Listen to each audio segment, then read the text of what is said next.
Hey hello everyone, welcome to my channel law is love. आज हम देखेंगे English grammar, direct indirect speech. So let us see first of all what is the meaning of direct speech and what is the meaning of indirect speech. So direct speech, reporting the message of the speaker in the exact words as spoken by, means के reporting the message of the speaker, जो speaker का message है उसको same word में बोलना, that is the direct speech. Example, James said the project is ready. Right, James ने जो है वो एग्जैक्टली द रिपोर्टिंग मैसेज जो था स्पीकर का, उसने एग्जैक्ट वर्ड में बताया that the project is ready. Now same, the indirect speech gives the substance of the words used by the speaker. Not the actual word is called the indirect speech or narration, or it is also called as a reporting speech. तो यहाँ पर क्या है, जब हम direct को indirect में change करते हैं तो कुछ रूल्स हैं जो उसमें चेंजेस होते हैं। तो इनडायरेक्ट स्पीच का क्या है, it gives the substance of the words use by the speaker. तो जो स्पीकर ने, जो पर्सन ने मैसेज दिया है और जो पर्सन उसको डिलीवर कर रहा है, तो वो जो है वो एकदम एक्चुअल वर्ड में नहीं होगा जो उस पर्सन ने बोला है। तो उसमें थोड़े बहुत चेंजेस होते हैं, जैसे you need to change the pronoun, you need to add that. तो ये कुछ माइनर चेंजेस होते हैं, कुछ टेंसेस में चेंजेस होते हैं, that we can see now what are the rules when you are changing the direct speech into indirect speech. So in simple way, direct speech, तो जो भी स्पीकर का मैसेज होता है वो एक्चुअल वर्ड्स में दूसरे पर्सन के पास जाता है, that is the direct speech. And the indirect speech is जो एक्चुअल स्पीकर का, स्पीकर्स के वर्ड होते हैं, राइट, उसको थोड़े बहुत चेंजेस होते हैं, that is called an indirect speech. Now see the example. James said that the project was ready. The project, यहाँ पर is नहीं है बल्कि was है, right? This is, sorry, it is mistake. So यहाँ पर क्या है, that is was ready.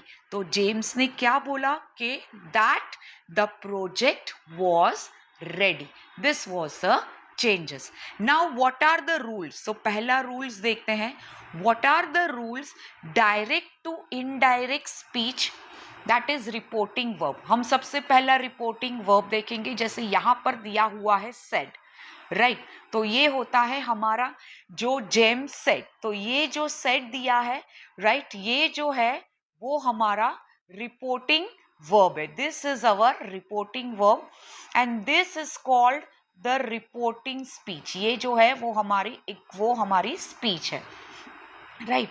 So now let us see here. So if the reporting verb is in past tense here, जैसे हमने देखा ये said, right? यहाँ पर जो said दिया हुआ है वो किस में है, past tense में है। So now what is here, if the reporting verb is in past tense, the tense of the verb in the reported speech must be changed to one और other four form of the past tense.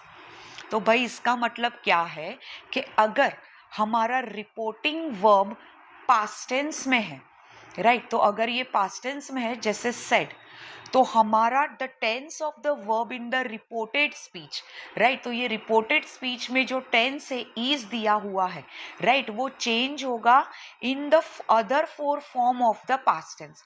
तो जैसे मैंने बोला यहाँ पर mistake है, right, this is here what was है, this is not is but this is what was, right, तो ये यहाँ पर क्या है, this is the was. So ये चेंज हो जाएगा was में। Clear this thing?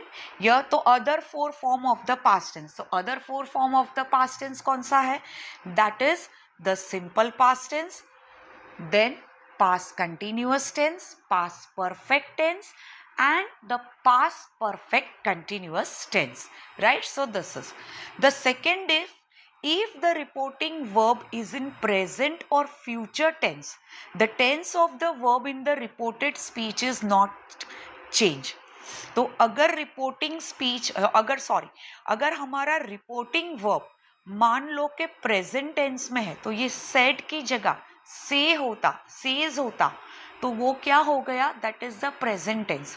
तो उसी हिसाब से अगर हमारा रिपोर्टिंग वर्ब प्रेजेंट टेंस में है या फ्यूचर टेंस में है, तो ये जो है उसमें चेंजेस होंगे नहीं. The tense of the verb in the reported speech, तो यहाँ पर इज का जो है वो इज ही रहता, उसका अदर कोई चेंजेस होते नहीं, मीन्स के इसके वर्ब में कोई भी चेंजेस होंगे नहीं, right. So let us see this verb, this rule number 1 again. Let us revise it again. तो रूल नंबर 1 हमारा डायरेक्ट टू इनडायरेक्ट स्पीच का पहला रूल जो है वो रिपोर्टिंग वर्ब का है. तो रिपोर्टिंग वर्ब में हमारे 2 रूल्स हैं. तो पहला रूल्स ये बोलता है कि भाई अगर हमारा रिपोर्टिंग वर्ब जो है वो पास्ट टेंस में है, जैसे यहाँ पर सेड दिया है, तो सेड क्या है, पास्ट टेंस है. तो अगर जैसे यहाँ पर पास्ट टेंस है, तो सेकेंड पार्ट जो है हमारा वो क्या है, वो रिपोर्टिंग स्पीच है, that the project was ready. तो अगर ये हमारा जो रिपोर्टिंग वर्ब पास्ट टेंस में है, तो जो भी हमारा बाकी के वर्ब्स जो होंगे जो हमारे रिपोर्टेड स्पीच में, जैसे यहाँ पर द प्रोजेक्ट इज रेडी दिया हुआ है, राइट. तो ये क्या है, यहाँ पर इज दिया हुआ है, तो इसका क्या हो गया, वॉज हो गया. The other 4 form of the past tense. So जैसे आगे ही मैंने बताया 4 form of past tense. Second reporting verb का रूल ये है कि अगर आपका रिपोर्टिंग वर्ब प्रेजेंट या फ्यूचर टेंस में है, तो रिपोर्टिंग स्पीच में आपके जो वर्ब्स हैं उसमें कोई भी चेंजेस होगा नहीं. Now let us see the other rules. Use of conjunctions according to the kind of sentences. तो कंजंक्शंस, तो कंजंक्शन कौन सा लगता है, जब हम डायरेक्ट टू इनडायरेक्ट में चेंज करते हैं तो हम जानते हैं कि मोस्टली हम दैट लगाते हैं, राइट. पर एक्चुअल रूल इसका क्या है कि if right the conjunction you will use it according to the kind of sentence. तो अगर आपका सेंटेंस राइट स्टेटमेंट है, इट मीन्स के इफ इट इज असर्टिव और डिक्लेरेटिव, असर्टिव और डिक्लेरेटिव जो सेंटेंस होता है उसको स्टेटमेंट बोलते हैं, राइट. सेड टू है या तो टोल्ड है, तो that time we will use the conjunction that, जैसे हमने ऊपर अभी ये वाले एग्जाम्पल में देखा दैट, राइट, क्योंकि ये हमारा सिंपल स्टेटमेंट है, this is our assertive, right. Second is interrogation. Interrogation means asking the questions. तो क्वेश्चंस यहाँ पर 2 टाइप के होते हैं. एक क्वेश्चन होता है WH में सभी आ जाते हैं, व्हाट, हाउ, व्हेन.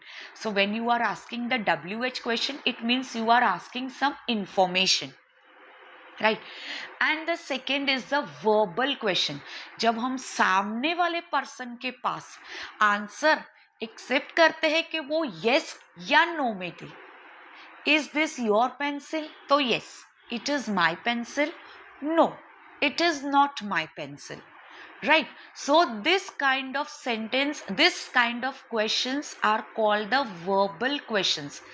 तो is, are, can, could, will, would से जो भी क्वेश्चन पूछते हैं और जिसका रिप्लाई हमको yes और no में मिलता है, that questions are known as the verbal questions. और सेकेंड क्वेश्चन होता है WH क्वेश्चन. जैसे मैंने बोला WH में how भी आता है, right. So the what, when, how, where, so that is your WH questions, right. So this WH question, when you are asking what is your name, अगर मैं किसी सामने वाले से पूछूंगी कि what is your name, तो उसका रिप्लाई क्या होगा, my name is this, right, my name is XYZ. So WH question, so here it is full information you are asking. तो by conjunction यहाँ पर हम रूल पे चलते हैं. तो interrogation is nothing when you are asking the question. तो question either it is in the verbal form or in WH. तो अगर verbal form में आता है do you have pencil, is this your pencil, can I have your pencil. तो ये सारे verbal question हो गए। तो अगर आपका इंटरोगेशन सपोज ऐसे में आता है तो हमें इफ या वेदर, तो दो कंजंक्शन दिए हुए हैं, इफ या वेदर। अगेन अगर वो WH नहीं है और वो वर्बल क्वेश्चन है, means is this your pencil, can I use your pencil, right. So तो ये क्या हो गया, वर्बल हो गया। तो अगर डायरेक्ट स्पीच में ऐसे आपके क्वेश्चंस आते हैं तो इसका रूल है आपको या तो इफ यूज करना है या तो whether. So you are having two option, you can use either if or you can use either whether, right. तो you can use any one of them.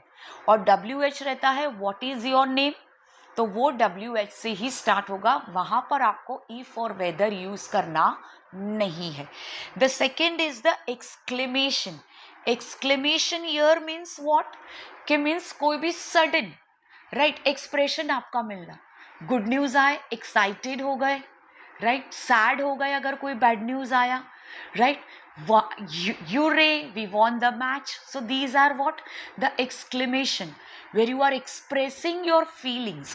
तो एक्सक्लेमेशन जब एक्सक्लेम्ड रहता है, अगर रिपोर्टिंग वर्ब में आपका एक्सप्लेन रहता है, वहां पर आपको कंजंक्शन जब आप उसको इनडायरेक्ट स्पीच में चेंज करोगे वहां पर आपको दैट ही यूज करना है। The second is the imperative sentence. Imperative sentence means when we are asking anything as a request और ऑर्डर, राइट। तो किसी चीज का ऑर्डर दिया है आपने या रिक्वेस्ट किया है तो उस टाइम कंजंक्शन यूज होता है too, right. So hope so कि आपको रूल नंबर 2 जो है क्लियर हो गया होगा। That is the uses of conjunction according to the kind of sentences. So there are 4 kind of sentences. The first one is the statement, that is assertive or declarative. The second one is the interrogation. तो interrogation means के asking the question। तो question यहाँ पर 2 type के होंगे आपके, एक तो WH जहाँ पर आपको फुल इंफॉर्मेशन मिलेगी आंसर में, and second is the verbal one, right, that is yes or no. Third is the exclamation where you are expressing your strong या certain feelings, and the last is the imperative. Imperative means किसी को order देना या request करना। Now let us move ahead to the changes in the pronoun. So changes in the pronoun here, वो जहां पर direct indirect में first या सेकेंड पर्सन दिया होगा इन द डायरेक्ट स्पीच, वो चेंज होगा आपका थर्ड पर्सन में। ये बहुत इंपॉर्टेंट सारे रूल्स हैं जो हमें याद रखने हैं। एक बार ये आपको रूल्स याद हो गए, this will be the easiest topic in the grammar. Remember this thing, right. So now see, अगर डायरेक्ट स्पीच में आई दिया है तो ही, शी और आई डिपेंड्स अपॉन द सेंटेंस, के मीन्स उसमें मेल बोल रहा है तो ही जाएगा, अगर फीमेल बोल रही है तो शी जाएगा, अगर वो पर्सन खुद ही बोल रहा है तो आई जाएगा, राइट। जैसे यहां पर हमने देखा, right, see James said that the project is ready. तो हमने उसको इसको हमने इनडायरेक्ट में चेंज किया। James said that the project is ready, अभी उसने खुद ही बोला that the project is ready. तो अगर आपने देखा होगा तो यहाँ पर सिर्फ हमने टेंसेस के चेंजेस किए हैं, राइट। जो भी हमारे पास्ट प्रेजेंट में टेंसेस जो है वो चेंजेस किए हैं। अगर वी दिया है तो वो जाएगा दे या वी में, अगेन डिपेंड्स। यू अगर बिफोर वर्ब आता है तो it will change into his, her और माई। वही यू अगर वर्ब के बाद आता है यहाँ पर, राइट, जैसे यहाँ पर आप देख सकते हो कि यू जो है अगर वर्ब के बाद आता है तो हिम, हर, देम, मी। देम जो होगा वो प्रेजेंट वो प्लूरल फॉर्म में यूज होगा, रिमेंबर दिस थिंग, यू जो है प्रोनाउन वो सिंगुलर के लिए भी यूज होता है. If you are talking for a one person you are using singular you. If you are talking for a more, if you are talking with more than one person then also you will use the you, right. तो अगर you after the verb होता है, verb के बाद, after verb लिखा हुआ है यहाँ पर देखिए, तो अगर वर्ब के बाद है तो it means you when you are changing into the indirect speech you are using him, her, them, me. Depends कि क्या प्रोनाउंस दिए हैं और क्या आपका सेंटेंस है. अब नंबर 6, अगर अ दिया हुआ, अवर दिया हुआ होता है then you need to use their and our. Then your, तो हीज, हर, देयर, माई, तो ये रहेगा.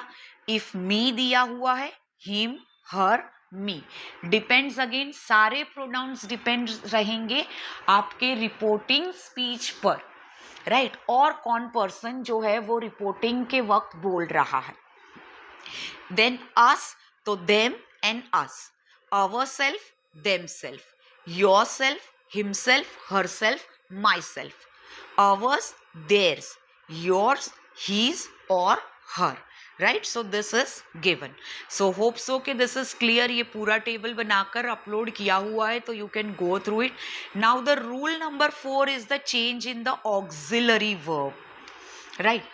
main activity तो हमारी होती है main verb इज डांसिंग, जैसे यहाँ पर लिखा हुआ है इज डांसिंग, तो अगर इज डांसिंग जो है तो डांसिंग जो है वो हमारी मेन एक्टिविटी हो गई, मेन वर्ब हो गया. इज जो है वो हमारा ऑक्सिलरी वर्ब हो गया, इट मीन्स कि हमारा हेल्पिंग वर्ब हो गया. Clear this thing. तो जब हम चेंजेस करेंगे तो ये ऑक्सिलरी चेंजेस भी होगा अकॉर्डिंग टू द टेंसेस. सो जो हम टेंसेस का टेबल देखेंगे इसके बाद, राइट. सो अगर आपका राइट एम और इज दिया है that will change into was, right, that will change into was. I was, right, he was, she was. Okay. अगर आर दिया हुआ है it will change into were. Have and has है तो it will change into had, ये past tense है. Have and had है तो it will change into past tense had, right. Was and were दिया है it will change into had been, was और were. Depends upon the type of sentence तो it will either change into the past perfect tense या तो फिर simple past tense. वो हमें किस हिसाब से हमें हमें जो है वो डायरेक्ट स्पीच में दिया है अकॉर्डिंग टू दैट. अगर डीड दिया है तो वो चेंज होगा हैड में. शेल दिया है तो वो चेंज होगा शुड या वुड में. विल दिया है that will change into would और should. Can, could, may, might, must, must ही रहेगा या तो had to, right. So this is your the auxiliary. Auxiliary verbs are also known as the helping verb. तो again it is depend कि आपका किस form of verb में आपकी डायरेक्ट स्पीच में दिया है, उसी फॉर्म में आपको जो है उसको इनडायरेक्ट स्पीच में चेंज करना है, right. Now the rule number 5 is the changes in the adverb. Changes जो है वो किस में होंगे, एडवर्ब्स में होंगे. तो अगर सेंटेंस में दिस दिया है तो वो चेंज हो जाएगा दैट में. अगर THESE this, THI is this singular, उसका singular that. THESE this plural, उसका plural those. Here, there. Then, now, then. Today, that day. Tonight, that night. Tomorrow, the next day. Yesterday, the previous day. Last night or last day, that is the previous night, previous day, previous month, previous year. Next day, next week, next month, next year, the following day, the following month, the following week, the following year. Thus, so this you have to remember that when अगर indirect speech में, sorry, अगर direct speech में ये सारे adverbs use हुए हैं तो वो उसको जब हम इनडायरेक्ट स्पीच में चेंज करेंगे, राइट, तो ये सारे एडवर्ब्स हम यूज करेंगे, right. Now the last table is the changes in the tenses. तो अगर सिंपल प्रेजेंट टेंस में दिया है तो वो सिंपल पास्ट टेंस में होगा, जैसे ऊपर वाले एग्जाम्पल में हमने देखा, James said the project is ready, James said that the project was ready, वो चेंज हो गया, इज जो था जो हमारे स्टेट सेंटेंस में पीछे, वो चेंज हो गया वॉज में। Clear this thing. Present continuous tense होगा तो पास्ट कंटिन्यूअस टेंस में रहेगा। रिमेंबर दिस थिंग कि जब भी हमारी कोई एक्टिविटी, राइट, कंटिन्यूअस मीन्स के जब भी हम कोई एक्टिविटीज करते हैं, right, sleeping, eating, dancing, talking, मतलब जिस एक्टिविटी के पीछे आईएनजी लगता है वो कभी भी इज, एम, आर, वॉज, वर के बिना लगता नहीं है। आई टॉकिंग तो वो गलत हो गया, I am talking, I was talking, I was eating, she was dancing. So depends upon the pronoun. अगर प्रोनाउन सिंगुलर है, ही, शी, इट, तो पास्ट टेंस वॉज रहेगा, राइट। अगर प्रोनाउन शी, अगर सपोज वो प्रेजेंट टेंस में शी इज डांसिंग तो is use होगा। अगर वो सिंगुलर फॉर्म में है, दे है, तो प्लूरल फॉर्म में आर या वर यूज होगा। ये हमको ध्यान में रखना है, राइट। सो जो सिंपल कंटिन्यूअस टेंस हमारी स्पीच दी हुई है वो चेंज हो जाएगी पास्ट कंटिन्यूअस में। So she is dancing, she was dancing. Present perfect tense change होगा पास्ट परफेक्ट में। यहां पर आपको दो वर्ब्स दिए होंगे, हैव एंड हैज। तो हैव होगा तो वो प्लूरल फॉर्म के लिए, they have, he has, she has. तो हैज यूज होता है सिंगुलर के लिए और हैव यूज होता है प्लूरल के लिए, राइट। तो वो चेंज होगा पास्ट परफेक्ट टेंस में, दैट इज हैड। तो सिंगुलर भी हुआ तो हम हैड ही यूज करेंगे, प्लूरल भी हुआ तो हम हैड ही यूज करेंगे। Then the fourth is the past perfect continuous tense, sorry, present perfect continuous tense will change into the past perfect continuous tense, right. तो यहाँ पर बीन लगेगा and the continuous, it means के हमारी activity जो है वो आईएनजी फॉर्म में जाएगी। She has been dancing, she had been dancing, right. तो ये चेंज होगा आईएनजी और बीन लगेगा हैड, और हमारे परफेक्ट टेंसेस के ऑक्सिलरी वर्ब्स लगेंगे।